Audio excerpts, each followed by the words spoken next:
This is my paganism and communism, which is a part of a series called Paganism and Politics and Political Ideologies, how they fit into paganism, how different pagan branches will incorporate those ideologies.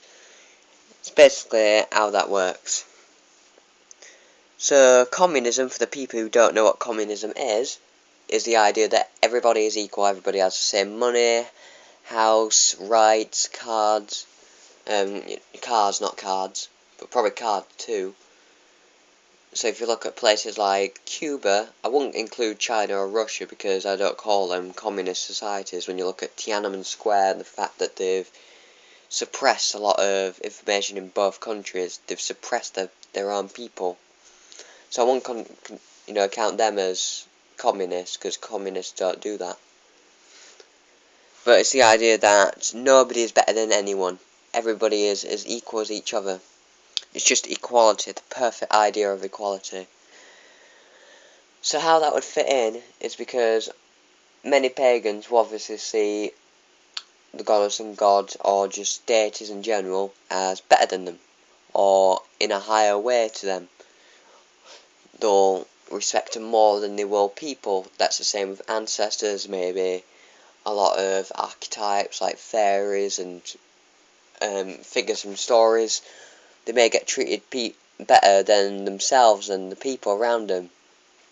And obviously this will cause debate with many communists, because communists don't want to identify anyone as better than them. They don't want to identify anyone as lower than them. They just want to identify everyone as equal. So many will maybe either denounce the archetypes and denounce the deities as better than them. They'll denounce that idea, and they may have them just as like kind of like your best mates are to you. So you respect them, you get them stuff, and in return they do the same. But they don't bow down to them. They don't do any kind of "we make you higher than us" kind of things. And they may do this to ancestry too. It's a very confusing subject because I've seen quite a lot of it in different pagan, especially Wiccan covens, because they're obviously very structured in how they work. Now, in pagan covens and in Wiccan covens especially, and in just general pagan groups, many will not use they'll either not use a high priestess or priestess. They won't use degrees of initiation such as the first, second and third degree. They'll all, in sometimes like groups like Asatru and Heathenry, they may keep the oath, but they don't do any higher forms of initiation. And this is a way of making yourself not better than anyone and not less than anyone.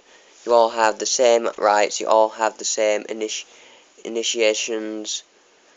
You don't get forward than anyone else. You all get your vote, which is kind of like democracy in there.